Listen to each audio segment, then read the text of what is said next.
Welcome to this IELTS listening practice test.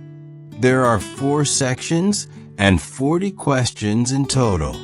Each recording is played only once. You'll have time to read the questions before each part and check your answers afterward. At the end, you'll get 10 minutes to transfer your answers. Get ready with a pen and paper. Now let's begin section 1.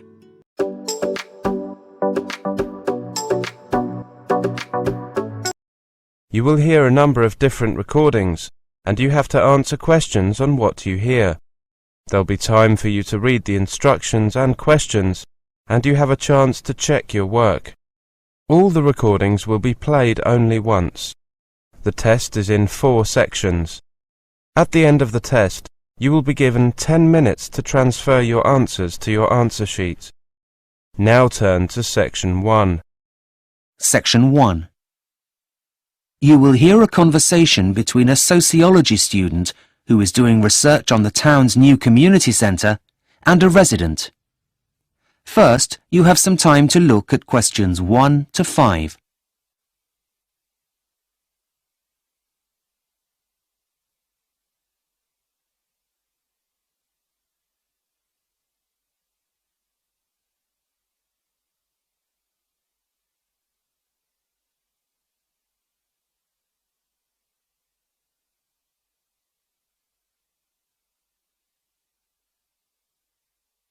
You will see that there is an example that has been done for you.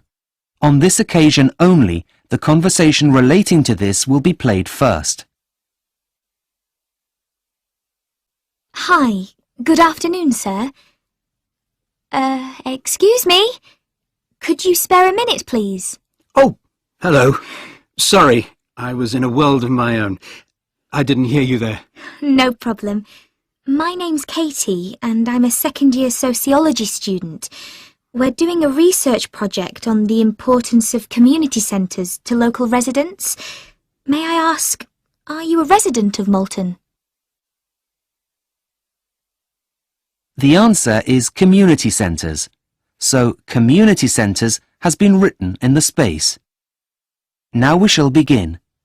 You should answer the questions as you listen, because you will not hear the recording a second time. Listen carefully and answer questions 1 to 5. Hi, good afternoon, sir. Excuse me? Could you spare a minute, please? Oh, hello.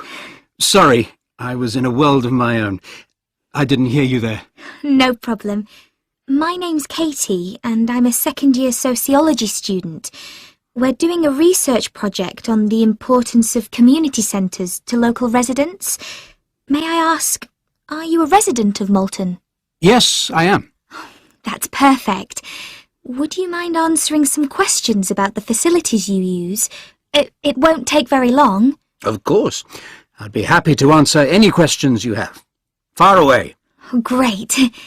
OK. The first questions are to do with you. So can I ask how old you are? We need to know for statistical purposes later. Well, I'd like to say 16, but I'm 59. 60 next week, in fact. Oh, congratulations for next week. Now I just need your postcode and then we'll get started. Right. Well, that's an easy one. It's HA87UP. 7A8HQP. Was that right? No, my dear. It's HA87UP. Right. OK. Sorry for the confusion. That's quite all right. Now, what about these questions? Yes, let's get started. So, one of the most important things we need to know is which of the facilities you already use. Right, OK. OK. What about computer facilities? Do you currently use public computers anywhere in town? Yes, I do. I go to my local library. Great. Just jotting that down. OK. What about local sports facilities? Yes, I get down to the swimming pool at least twice a week. And education facilities? Are you currently attending any courses? Yes, I go to Spanish classes every Friday at the Further Education College. That's great. I must say, you're very active.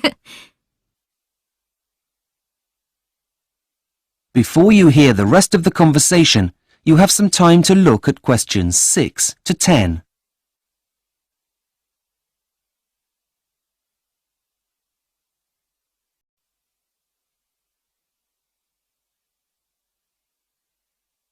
Now listen and answer questions 6 to 10. OK, we're halfway through. The next bit is all about how the community centre could be improved, if at all, that is. I see. Well, I'll give it a go. Well, firstly, I'd like to find out your views on sports facilities. Which sports do you think the community centre should offer that it doesn't already? Well, I'm not going to say swimming, as there's no point having 2 pools in a town of this size. Let me think. What about yoga? I know it's very popular these days. Yes, yoga and badminton. I used to play, you know. Really? Yes, and I was quite good, though I'm probably a bit rusty now. It's been years. OK. Do you think the classes should be split into groups? Yes, that's a good idea. I know that if there were classes only for pensioners, I'd definitely be more likely to play. I'm not as fast as I once was, you know. OK, I'll just write that down. Great. Now we're nearly done. I just need to ask you some questions about education. What kind of classes do you think the centre should offer that it doesn't already? Well, I suppose the kind of thing that's no longer offered at the local college.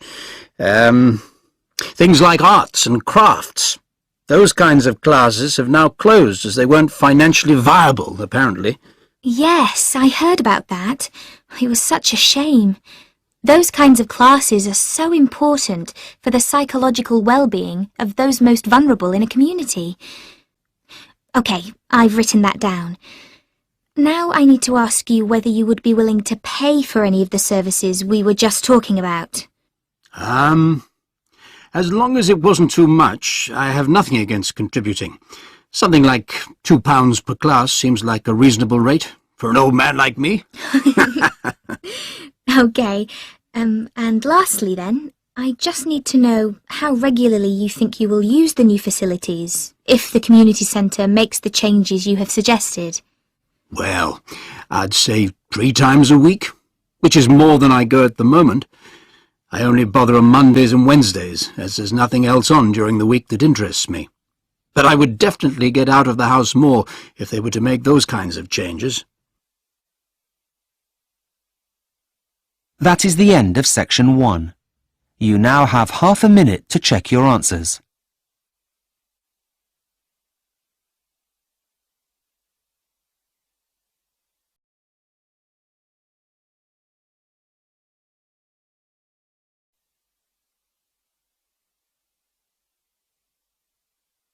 Section 2. You will hear an audio tour for Hampstead in the City of London. First, you have some time to look at questions 11 to 15.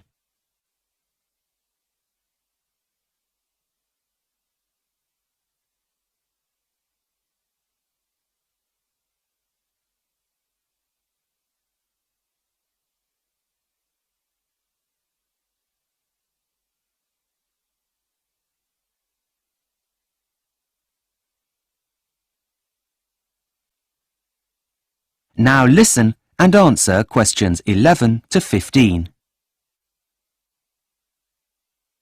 Hi and welcome to the Walking Audio Tour Service, which offers guided audio tours of over 30 walks around London. The full list of the walks is available on our website. You have chosen the Hampstead Heath Tour Part 1, which was, in fact, the first of the walking tours that were recorded. Your walk takes you through part of the Heath, a huge, wild, open parkland, where Londoners and visitors to the city can come and enjoy some leisurely and refreshing exercise.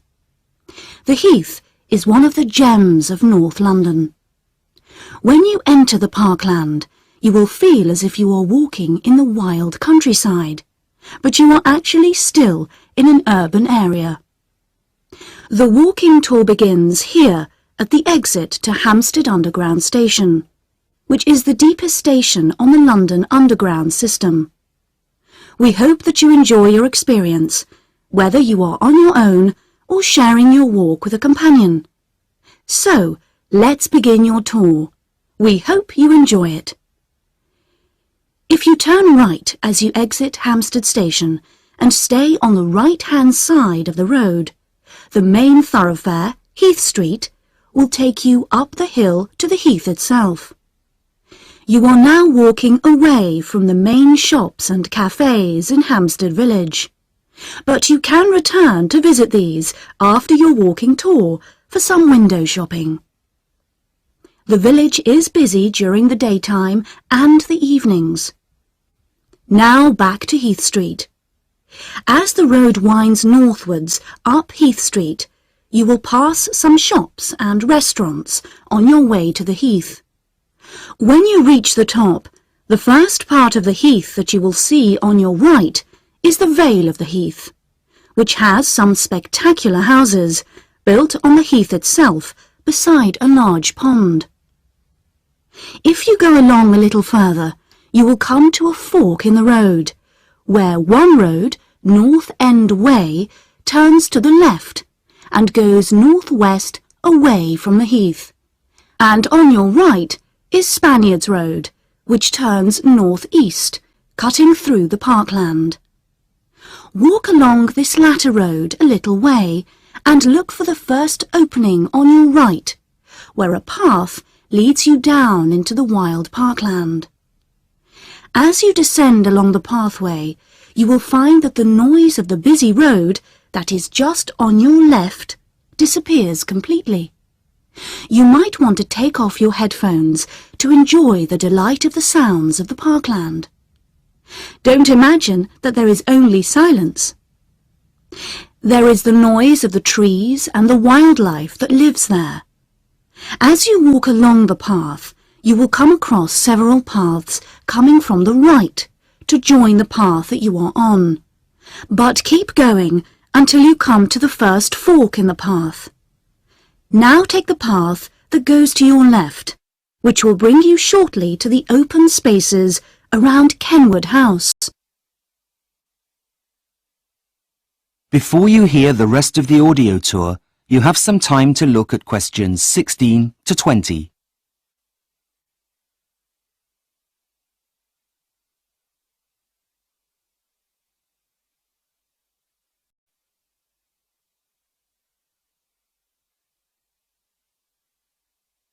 Now listen and answer questions 16 to 20. You can either walk through the woods and enjoy being among the trees, or you can savour the other charms the Heath has to offer. You are now at Kenwood House, which is a museum open to the public. It has been used as the setting for several well-known films, and is used as a venue for a wide range of functions. For some light refreshments, there is the cafe at Kenwood House. Below Kenwood House itself, you can see the grassy slopes, which are an ideal place for picnics, and for children to run around and play games. Just beyond this picnic area is an open-air stage where music concerts are held in the summer months. You might even see the stage being prepared for a concert while you are there. You might want to explore this part of the Heath at your leisure.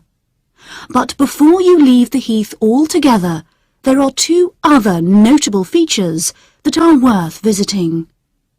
On the east side of the Heath are several large ponds for segregated and mixed bathing. And if you would like a view of London you can visit Parliament Hill, which gives you a good panorama of London that is in fact protected by law. That is the end of section 2. You now have half a minute to check your answers.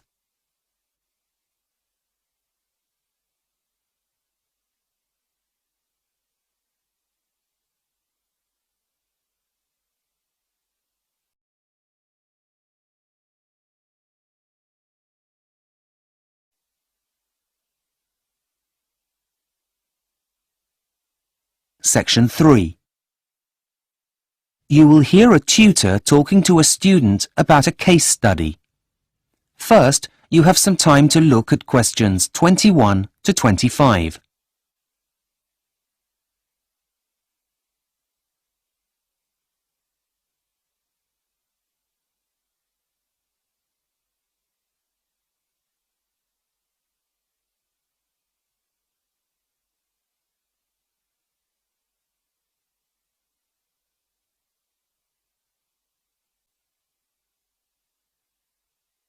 Now listen carefully and answer questions 21 to 25. Hi, am I bothering you? Is it okay to see you now? Hi, Jack. No bother. Please come in. As you're a tutor this year, it's my responsibility to oversee your assignments. Now, where are my notes? Oh yes, here they are. Okay. I see that we were going to look at your case study on the challenges of urban planning in the 21st century and how to make it as green as possible. How's it all going? Actually, I'm pretty happy with it. Can I talk you through it to make sure I'm on the right track? Of course, please do. I'll stop you if I have any questions. Okay. Well, I started by giving an overview of what green urban planning has been up until now. Firstly, there's the idea of a green belt. This is the one that everyone's heard of. But I found that while it was successful for a short time and in limited cases, it grossly oversimplified things. Well, that's a good and practical start. What else did you look at? I hope that you also considered the idea of decentralization. Yes, that was really interesting, as although there were no objections to it, and it looked good on paper, it just didn't work in practice. Yes, a conundrum indeed. However, I think you'll find that there are many fads that come and go in this area. It isn't the first, and it won't be the last to simply disappear off the face of the planet. Well, this is all very good so far. What did you look at next? I then researched the 1960s fad of building new towns on new sites, but I found that although there are isolated cases of success, they tended to cost too much time and money to build.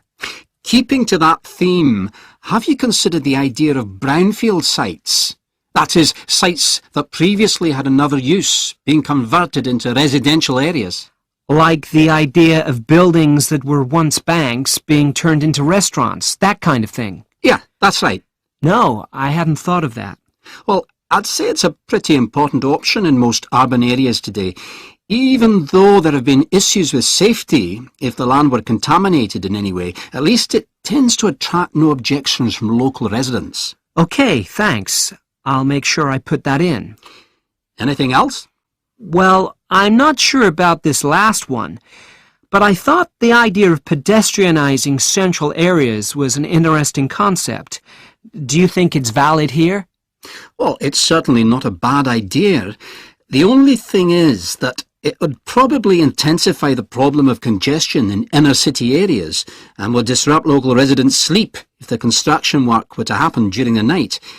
The use of loud excavators to repave the area would be inevitable. Yes, I take your point, but in some older cities, I think it's one of the few viable options. Well, as long as you state that, then it can definitely be included. Before you hear the rest of the conversation, you have some time to look at questions 26 to 30.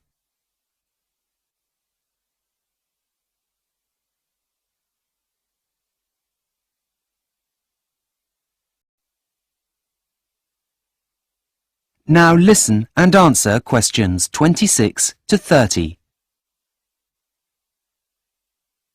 Okay, so that's my introduction to urban planning sorted. But now I come to the main part, which is the case study. It was really difficult to choose, as there are so many good examples. But in the end, I settled on Curitiba, which is the capital of the South Brazilian state of Paraná. Ah, yes, nice choice. How's the research coming along? Well, to be honest, I'm finding the amount of material a bit too much.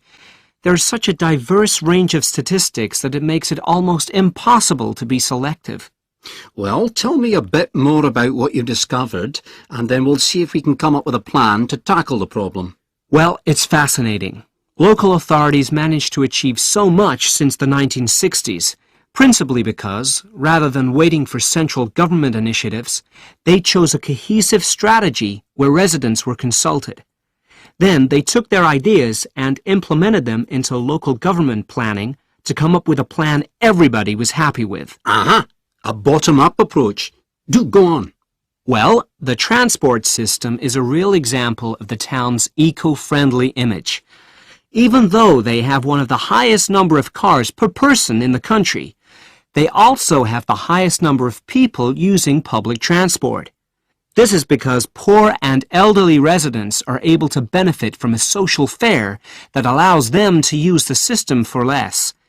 This has led to low levels of pollution, which also encourages citizens to use bicycles more.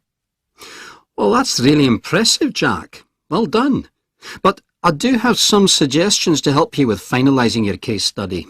Please. If you're going to prove Curitiba's success, you need to refer to specifics. You mentioned pedestrian-only areas in your introduction. How about that? Yes, okay. And what about the amount of parking for all of those cars? I didn't come across that in my research, but I can look it up. Yeah, I think it's important. And what about considering where people live in relation to their place of work? If they live in the suburbs, how about mentioning how far they need to travel in order to get to work? And don't forget about their recycling strategy, including how easy it is and how much they recycle, making sure you include statistics to back it up. Okay, got it. All in all, Jack, you've really done your homework, and I very much look forward to receiving your final draft. Thanks, Professor. You've been a great help. That is the end of section 3. You now have half a minute to check your answers.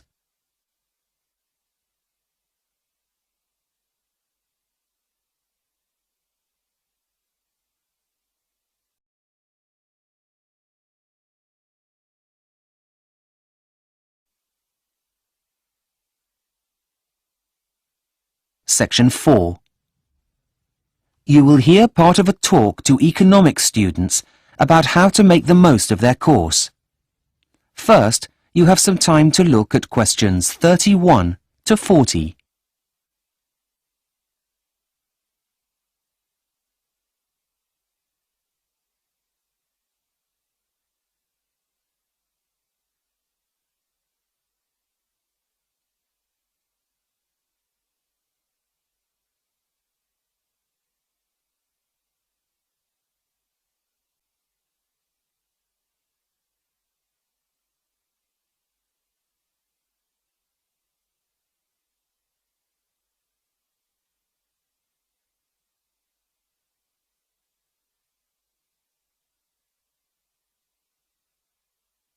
Now listen carefully and answer questions 31 to 40. Good morning, everyone, and welcome to the Stanley University School of Economics. I will be one of your lecturers on the course, and my name is Professor Whitefield. Before the academic year really gets underway, I would like to take you through some of what you can expect and to give you some general course information. Firstly, you will be attending lectures during which you will receive information about economics and the priorities that you will need to focus on. The lectures will provide you with information about the subject in a relatively condensed format. In addition, they should also provide a suitable framework for further study. Typically, this is also the first time that students get the chance to meet a researcher at the forefront of the discipline. Traditionally, lectures are seen as an essential part of the learning culture for higher education, in which undergraduate study is viewed as an induction into academic discipline and a way of viewing the world. However, although all I have said until now is true, every year undergraduate students experience problems with the techniques used in lectures. Being forewarned will hopefully help you with adjusting to these issues. The first problem is that there is little opportunity for the development of student understanding. That is, if you misunderstand something, there is no immediate opportunity to ask. Secondly, when newer teaching approaches are used, such as problem solving, learning outcomes are improved. However, these will still not replace the validity of listening and learning from an expert.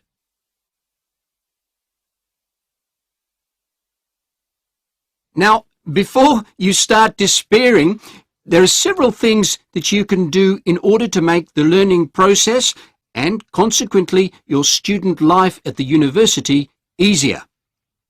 First and foremost, be prepared. You will be given a reading list. Don't just throw it away or forget about it. Make sure you leave enough time to go through all items on it.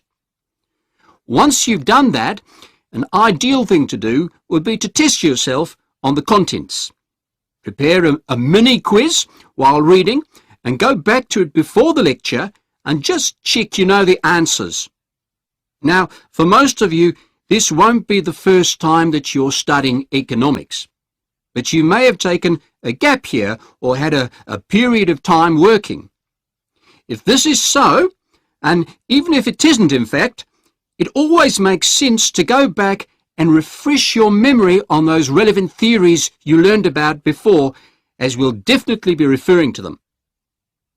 Okay, there are just a couple more ideas I'd like to suggest before I'll take any questions you may have.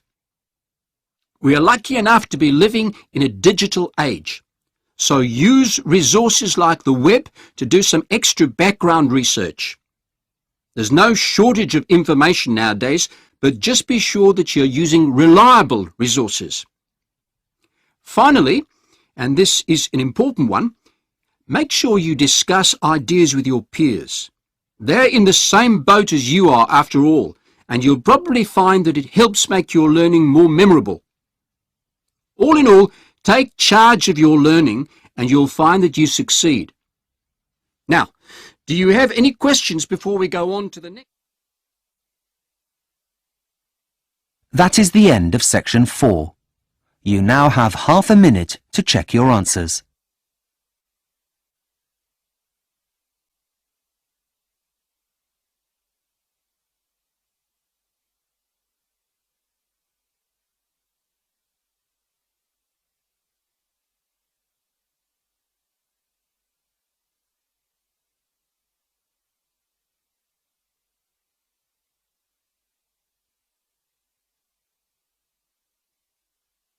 That is the end of the listening test, the IELTS test.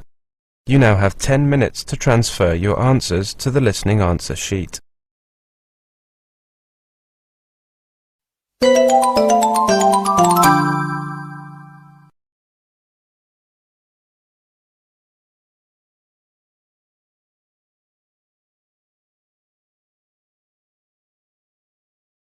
That is the end of the listening section.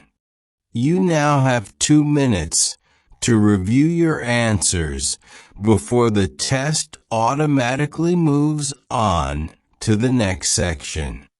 Please take this time to check your answers carefully. Make sure all your responses are recorded in the correct places, and review your spelling, grammar, and formatting. Once the time is up, the system will take you directly to the reading section. Please remain seated and stay focused. The next section will begin shortly.